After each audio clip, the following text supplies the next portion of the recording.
commencer cette émission, In Vino sur Radio, a le plaisir d'accueillir Jean-Louis Lacoste du domaine Nigri dans le sud-ouest, bien sûr. Bonjour Jean-Louis. Bonjour. Alors racontez-nous votre belle histoire de vin, ça débute en 1685. Alors la propriété date de 1685, c'est une propriété viticole qui est, comme beaucoup de propriétés dans le sud-ouest, est en polyculture. Et c'est une propriété qui a une histoire un peu particulière parce que c'est une propriété qui a toujours appartenu à des notables qui n'ont jamais habité le site. Et la dernière famille de notables, c'était la famille Nigri, d'où le nom de la propriété. D'accord. Et aujourd'hui, donc, c'est à vous ? Aujourd'hui, donc, c'est notre famille, c'est la famille Lacoste, c'est mon nom. Qui s'occupe de... connu aussi, hein, très connu. Oui, c'est très connu, c'est un nom du sud-ouest, voilà. Vous êtes basé où exactement ? Alors, donc on est dans le sud-ouest, on est à côté de la ville de Pau, donc c'est le vignoble de Jurançon, dans le village de Monin qui est le secteur, on va dire, le plus important dans la production de Jurançon. C'est le berceau, vraiment. Hélène, ça c'est une belle région aussi. Et alors, avant de devenir propriétaire de vignes, vous avez beaucoup tourné autour. Vous avez d'abord travaillé pour une filiale du groupe Rémy Martin en responsable de qualité des propriétés. Puis après, vous vous êtes intéressé aux bouchons de Liège pendant pas mal d'années avant de devenir propriétaire. Donc c'est bon, vous maîtrisez toute la chaîne là. Oui, voilà. Donc c'est ma formation puisque je suis œnologue. Donc ça m'a permis de toucher un petit peu à tout, et lorsque j'ai débuté ma carrière, c'était chez Deluz, filiale de Rémy Martin, où j'étais responsable qualité, et donc c'était à l'époque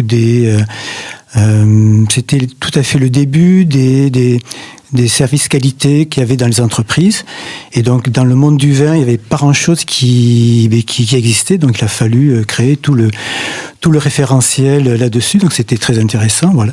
Et puis après, ça m'a mené en Suisse, dans la maison Suber, qui était une société qui produisait des bouchons Liège, et donc j'étais responsable technique pour les unités de production qui étaient au Portugal, Espagne et Sardaigne, voilà.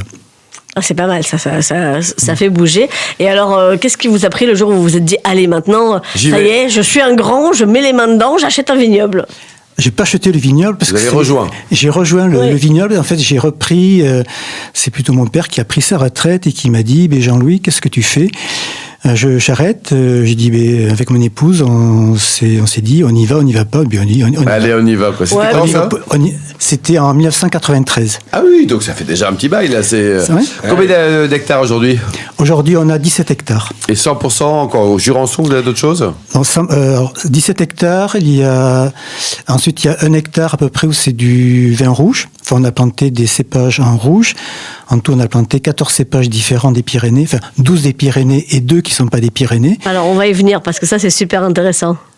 Oui, donc ça c'est un projet que j'avais depuis très très longtemps. Alors ce qu'il faut savoir, c'est que toutes les régions de montagne regorgent de cépages qui ne sont pas forcément cultivés, parce que avec le phylloxéra, donc il y a eu pas mal de cépages qui ont disparu, et puis après c'est là que le vignoble essaie de se recentrer vers des cépages qu'on estimait à l'époque le plus qualitatifs. Mais il n'empêche qu'il y avait plein d'autres cépages qui étaient intéressants, mais qui n'ont pas pu se développer pour des raisons économiques ou œnologiques. Voilà. Il y avait, et les Pyrénées fait partie de ces régions-là où on a une multitude de cépages. Et ils sont au catalogue officiel des cépages, la plupart ? Non. Enfin, il y en a quelques-uns. Alors, c'est ça qui a retardé un petit peu la mise en place de mon projet. Parce qu'en fait, il y avait pas mal de cépages que je voulais planter, mais certains n'étaient pas inscrits au catalogue national des cépages français, donc on pouvait les planter, mais pas faire de vin avec. Ce qui est plutôt embêtant. Voilà. Un peu frustrant. Alors maintenant, donc, la plupart qui m'intéressaient sont inscrits. Donc on a lancé le projet, et à côté de ça, on a planté d'autres cépages qui ne sont pas inscrits. Et en espérant qu'ils le seront un jour. En espérant qu'ils le seront un jour, et puis ça nous permet aussi ça nous donne un petit peu de temps pour les étudier, voilà, et de voir l'intérêt qu'ils peuvent avoir pour la viticulture de demain. Donc dans 20 ans, vous serez le seul à avoir des vieilles vignes d'un truc qui paraîtra tout neuf pour les autres. Ça sera merveilleux. Oui, c'est... Et puis c'est dans l'air du temps avec l'évolution du climat notamment. Oui, tout à fait. On a besoin de retrouver finalement des ressources que l'on a finalement. On cherche des fois des choses dans le futur alors que on pourrait se retourner sur le passé pour avoir la solution, quoi. Tout à fait, tout à fait. Et c'est vrai que donc il y a actuellement l'Institut de la vigne et du vin qui travaille un petit peu là-dessus. Donc il y a des gens qui s'intéressent à ces cépages-là parce que, comme vous le dites très bien, donc il peut y avoir un intérêt, ne serait-ce que génétique, pour améliorer peut-être les cépages actuels ou même redévelopper ces cépages-là. Parce que la plupart de ces cépages-là ont été un petit peu délaissés parce qu'ils n'étaient pas adaptés à une époque en tout cas. À l'époque, mais qui peuvent l'être maintenant. Quelques noms là, rappelez-nous là, Jean-Louis, refait tout vivre. Quelques noms de cépages. Alors, et certains des numéros même. Alors, dans les cépages qui sont anciens, qui sont inscrits au catalogue, il y a l'Arouya noir, le Courbu noir, le Mansin noir, le Tardif noir. C'est noir chez vous, hein? Comment? Noir et noir, ça. Hein? Ouais, on précise le noir nord de Bigorre. parce que si on prend l'exemple du Courbu, il existe aussi le Courbu blanc, qui fait partie des cépages du Jurançon. Après, donc il y a d'autres cépages qui sont pas inscrits. Donc lesquels, par exemple? Donc il y a le Cruchet noir. Également, donc il y a un autre cépage qui s'appelle le Printiwagut. Alors ça, c'est un cépage intéressant, c'est un cépage blanc qui est issu de notre propriété et qui porte le nom que mon père lui donnait. Les ampélographes n'avaient pas de nom, donc ils ont gardé le nom. Donc vous avez un cépage maison, c'est quand même très chic ça. Comment il s'appelle celui-là? Le Printiwagut. Oh, vous connaissez pas ça? Printiwagut. Non, on n'a pas été présenté le Printiwagut et moi. Hein, vous allez tomber amoureuse. Hein. Mais pourquoi votre père l'a appelé comme ça, au lieu de l'appeler Solange du nom de votre mère? Bon, non, je pense que c'est plutôt lié à la forme du grain, et puis c'est un cépage qui est... La forme du grain. Il était un petit peu ovale. Agut, ça veut dire... Agut. Ça veut dire arrondi, ovale, pardon. Oblong. D'accord. Okay. Ovale. Et Printiu, ça veut dire précoce. Allez, les vins, voilà. alors, on va déguster un peu au vin. Le noir tardif et le blanc précoce, quoi. Tout à fait. Hélène, dégustons grâce à Jean-Louis avec modération ces vins. Absolument, on déguste plein de cuvées. Alors les doux, les secs, on est en Jurançon bien sûr. Hein. Donc en Jurançon, allez, on va commencer par les doux parce que c'est toujours sympa la douceur. On a le pas de deux, on a toute une histoire, on a hors piste.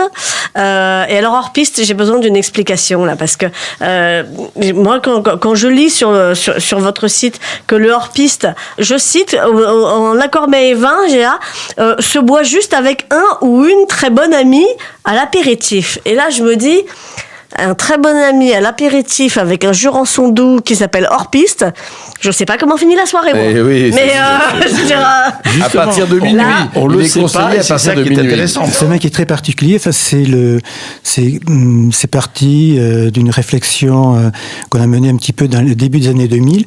Donc, on cherchait à faire une grande cuvée. Alors, hors piste, le nom s'explique, il y a plusieurs ports d'entrée. D'abord, c'est l'assemblage.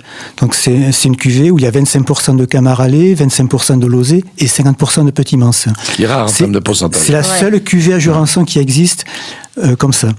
Il n'y en a pas d'autres. Ça, c'est la première porte d'entrée. Deuxième porte d'entrée, c'est au niveau des maturités. À Jurançon, lorsqu'on fait des vins doux, on fait des vins doux avec le passerillage. C'est-à-dire, c'est le grain de raisin qui flétrit, on va concentrer les sucres et l'acidité. Et là, avec hors piste, on a le lozé, c'est 80% de pourriture noble, 20% de passerillage. Camaralais, c'est 50% de pourriture noble, 50% de passerillage. Et le petit mancin, bien sûr, 100% de passerillage. 100%, et donc, on est sur des notes aromatiques très particulières. Lorsqu'on goûte également hors piste, on est ailleurs qu'à Jurançon. C'est d'autres arômes qui sont développés. Jean-Louis, pour terminer, donc la gamme de prix pour découvrir vos vins de ce joli domaine, le domaine Nigri, ça va être combien? Alors, on démarre à 9,90 € avec la cuvée Confluence en Jurançon sec, et on termine à 45 € avec hors piste. Et ça, le potentiel de garde, hein, dites-tout. Alors, le hors-piste, c'est... Même Henri IV s'en souvient encore. Hein. Oui, tout à fait. Non, mais j'aime bien les Jurançons dans les 10 ans. Dans les 10 ans, vous êtes d'accord, vous confirmez? Oui, ça peut même aller au-delà. Au-delà, bien entendu, mais 10 ans, c'est un peu le minimum syndical pour apprécier la complexité. À découvrir, hein, parce que franchement, c'est aussi des vignobles qui se vendent pas facilement, hein, donc ça mérite d'être expliqué, Jean-Louis. Et vous êtes là pour ça. Merci Jean-Louis Lacoste, Hélène Pio et Philippe Orbach, et on se retrouve dans un instant avec le Vino Quiz pour découvrir et gagner des jolis cadeaux en jouant sur invinoradio.tv.